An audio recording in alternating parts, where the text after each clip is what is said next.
For 70 years, nobody in Ridge County touched the pond behind the Greer place. Not because it was pretty, because, on Dryland farms, water is almost sacred.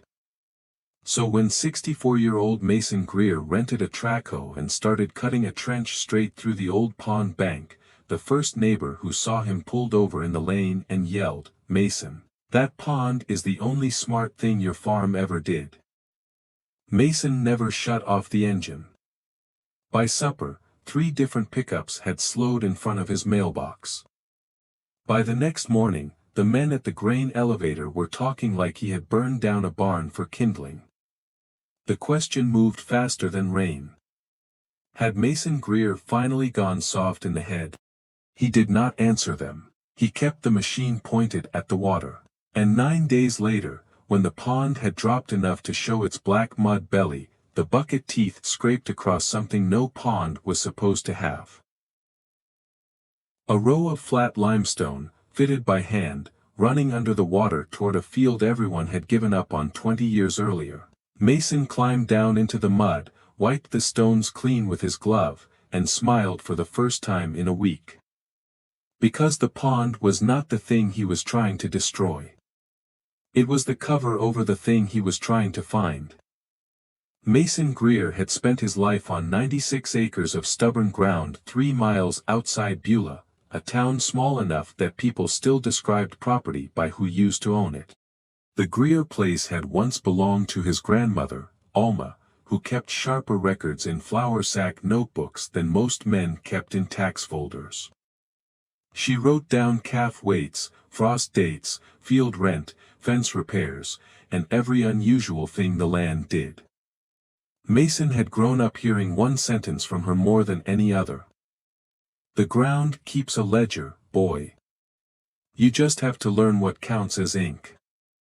As a child, he thought that meant work. As an old man, he began to think it meant evidence. The pond sat below the north pasture, a dark 2-acre bowl rimmed with willows and cattails. Families had skated it in cold winters, fished it in July, and used it as a landmark for directions. Turn after the Greer pond. Go past the pond. If you hit the pond, you went too far. Everyone knew where it was. Nobody knew what it was. For 8 years, Mason had been noticing small things about it that refused to behave like ordinary water. In the 3rd summer of drought, when other ponds dropped so low cattle walked through cracked clay, his pond lost barely 8 inches. During a spring, when every ditch in the township ran brown, his pond cleared itself in 2 days. In January, before the sun reached the north pasture, a narrow strip of grass below the pond showed through the frost like someone had dragged a warm hand across the field. Mason marked the strip with survey flags. He measured the waterline with a cracked yardstick screwed to a cedar post. He wrote dates in a pocket notebook. March 12th, water high, no runoff. June 4th. North edge cold. August 19th, pasture dry, pond steady. September 2nd, grass still green along lower swale. He told almost no one. On a farm, a theory spoken too early becomes gossip.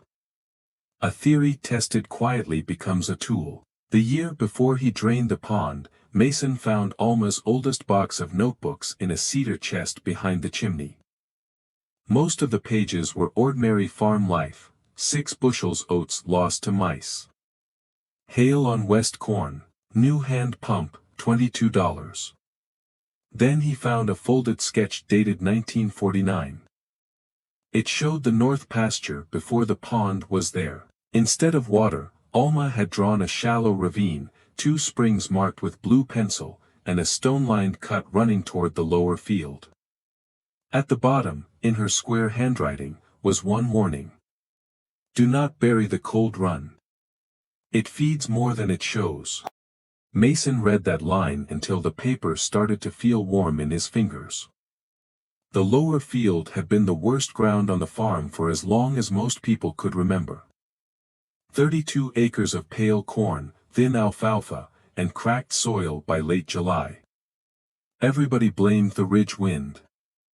Some blamed the seed, a few blamed Mason for hanging on to land that should have been rented out or planted in grass.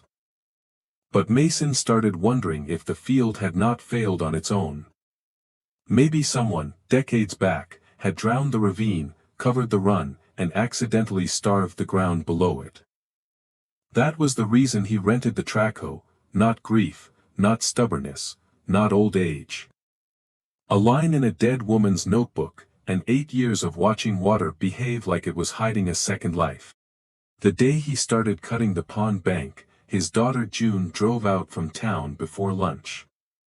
She found him standing knee-deep in cattails, orange machine behind him, water sliding through a new ditch he had opened by the spillway. "Dad," she said, trying to keep her voice level, "tell me this is permitted." "It's my pond." "That is not what I asked." He looked out across the water. "Your grandmother drew a run under here." June folded her arms. Grandma also believed a jar of nails should be sorted by moon phase. Mason almost laughed, but she was scared, not joking. She had watched him spend 3 hard years holding the farm together after cattle prices dropped and his hip started bothering him. She had watched him fix equipment with fence wire instead of buying parts. Now he was paying rental fees on a machine that cost more per week than some families paid in rent. All to tear into the only water source that still looked reliable from the road. "I'm not guessing," he said. June looked at the open ditch, then at the pond. "It looks like guessing." By evening, half the county agreed with her. At Ernie's Cafe, where every story improved by the second cup of coffee, the pond became proof that Mason had lost judgment. One man said he should have sold the north pasture when land prices were high. Another said a farm with water was a farm with value. And only a fool cut value loose on purpose. A retired ditch contractor claimed the whole bank would slump and swallow the machine before Mason found whatever ghost he was chasing. The county conservation officer came by with a clipboard 2 days later. He was polite.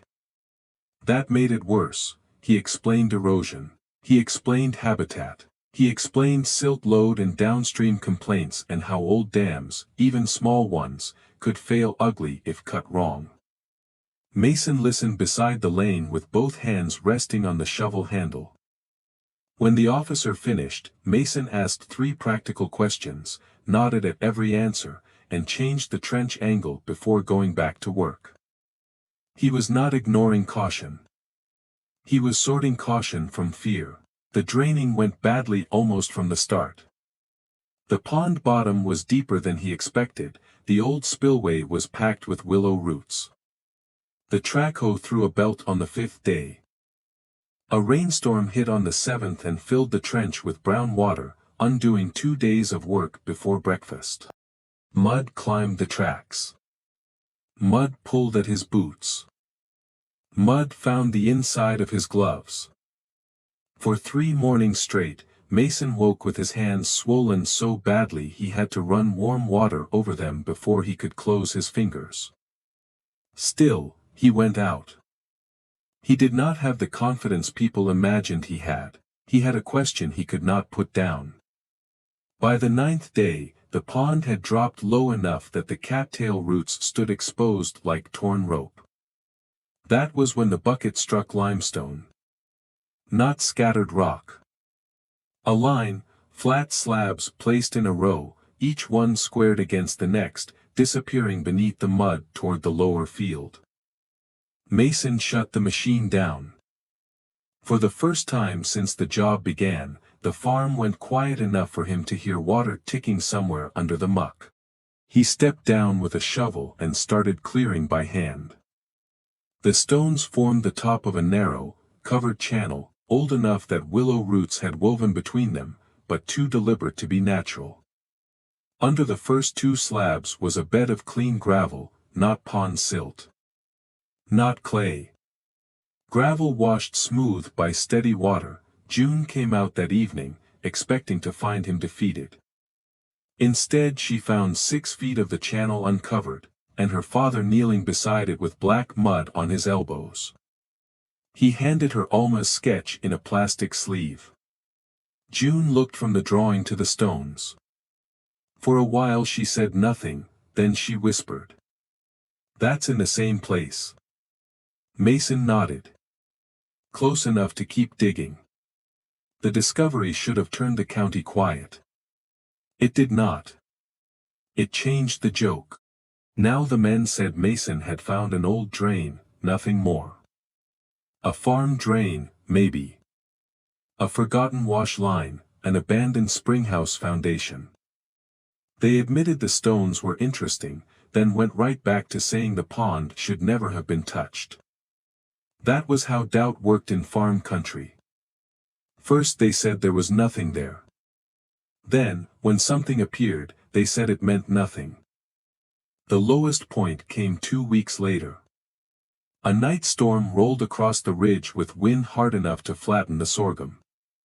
The open pond basin filled with runoff, and the half-cleared channel collapsed under a wall of mud. By sunrise, the track hoe sat crooked with one track sunk nearly to the frame. Mason stood on the bank in his raincoat, looking down at the machine. June stood beside him. Neither of them spoke for a minute. The rental company wanted the machine back by Monday. The wrecker wanted cash. The conservation officer had already warned him that exposed mud before winter was trouble, and the north pasture now looked less like a farm project and a wound opened in the wrong place. June finally said, "Dad, we can stop." Her voice was gentle, which made it harder to hear. "We can pack the bank. Seed it, let it fill again. People will forget." Mason kept looking at the mud. People would not forget. But that was not what stopped him. He was thinking about Alma's line. It feeds more than it shows. More than it shows. That was the part everyone kept missing. The pond showed water. The field below showed failure. The county showed certainty. But the ground had another ledger, and Mason had only read the first page. He called the wrecker. It took 6 hours to pull the machine free. By then, there were 5 pickups parked along the road. Nobody said much while the chains tightened and mud sucked loose from the tracks. Even jokes have a limit when a man is standing in the bill for them. That night, Mason sat at his kitchen table with Alma's notebooks spread around him. He found another entry from 1951, written the spring after the old ravine flooded for the first time. North Pond holding, lower run weaker. Timothy pour below stone cut. He underlined 2 words. Run weaker. The pond had been holding. The run had been weakening. That meant the old channel had not been built to drain the pond. It had been built to move the spring. Once he understood that, the ruins in the mud stopped looking random. The stone line was not a drain, it was a buried throat. The next morning, Mason changed tactics. Instead of digging wider, he dug narrower. Instead of chasing the pond bottom, he followed the limestone channel toward the lower field. June came with him before work. She carried stakes. He carried the shovel. 10 feet past the cattails, they found broken clay tile. 20 feet past that, clean gravel. 30 feet past that, a rectangle of hand-laid stone no larger than a pickup bed, set lower than the rest of the pond floor. It looked like a catch basin. Or a spring box. The old kind farmers built before pumps did all the thinking. Mason climbed in with a hand trowel and cleared mud from the bottom, 1 scoop at a time. The work was slow and ugly. His knees burned, his back locked. Twice he had to stand still until the black dots left the edge of his vision. Then June said his name. Not loud. Just sharp enough. At the bottom of the stone box, water was rising through the mud, not brown pond water. Clear water. cold enough to fog the air above it in the morning shade.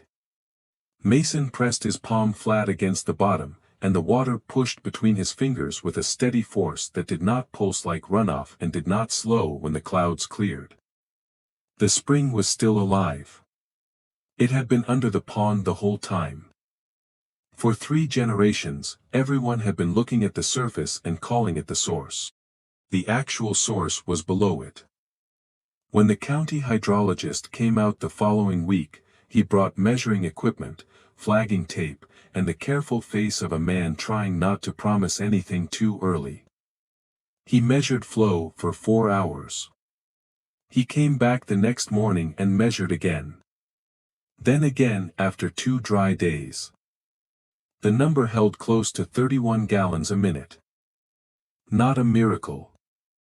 Not a river, but steady enough to change a farm if a farmer understood grade, storage, and patience. The hydrologist explained that the old ravine had probably carried spring water into the lower field before the pond bank was built. Once the pond formed, silt had sealed parts of the channel. The water still rose, but it spread into the pond instead of feeding the soil below. Mason had not destroyed a good pond. He had uncovered a better system. By November, with June's help and a rented laser level, he rebuilt the stone channel into a lined gravity run. He kept a smaller pond basin for overflow and wildlife. He armored the banks with rock. He planted rye on the exposed mud before winter and laid pipe toward the lower field before the first hard freeze. He did not make speeches. The work was the speech. In April, water moved through the new run without a pump. By June, the lower field stayed green through a dry spell that curled leaves across the county. By August, Mason cut the best hay that ground had produced since he was a teenager, not because the weather was kind, because the land was finally allowed to move water the way it had been built to move it. The numbers were plain enough that even skeptics could read them. 32 acres brought back into rotation. No well pump running day and night. 2 irrigation tanks filled by gravity.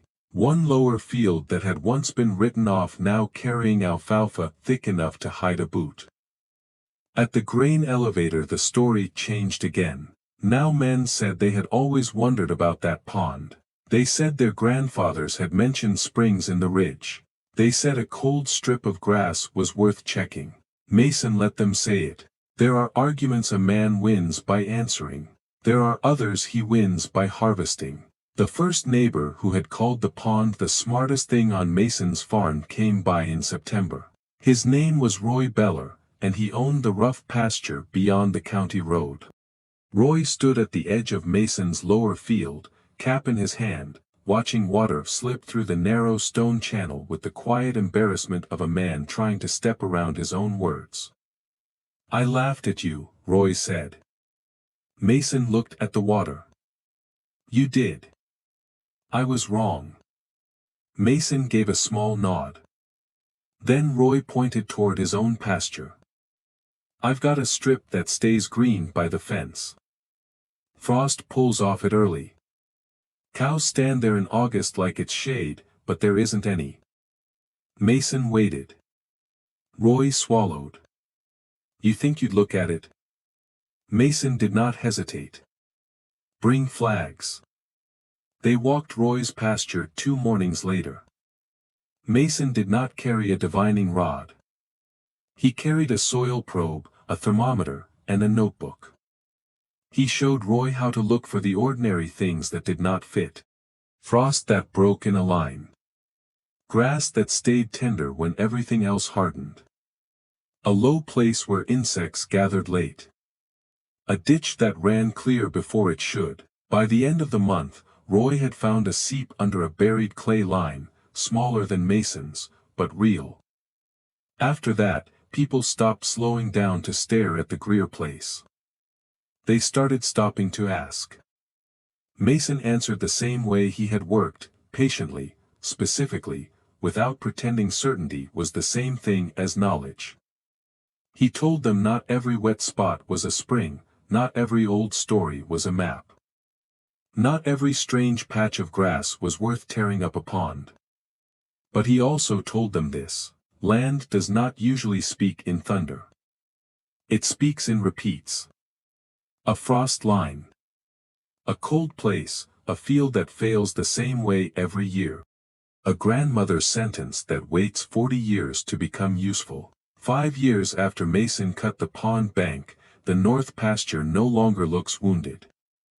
A smaller pond still sits under the willows, clear and shallow, with overflow spilling into the old stone run.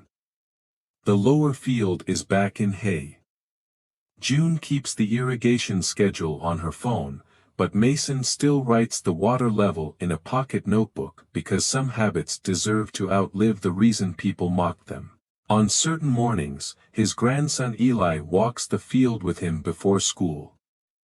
The boy has started pointing at the ground the way children point at clouds, asking why one patch is darker, why one frost mark bends, why water shines in the ditch when it has not rained. Mason never tells him the answers first. He asks, "What do you see twice?" That is how he teaches him the ledger, not as a miracle, not as a lesson about proving people wrong. As a way of paying attention long enough for the quiet facts to line up. The county still tells the story like Mason saved his farm by trusting a hunch. Mason hates that version. A hunch is a feeling. What he had was 8 years of measurements, a dead woman's map, a cold line of grass, and the willingness to look foolish while the evidence caught up. Most people thought the pond was the treasure because it was the only thing they could see. Mason knew better. Water on the surface can fool a whole county, but water moving underground keeps better records than men do. And in the end, the land had kept the ledger. Mason was just the first one in years who bothered to read it.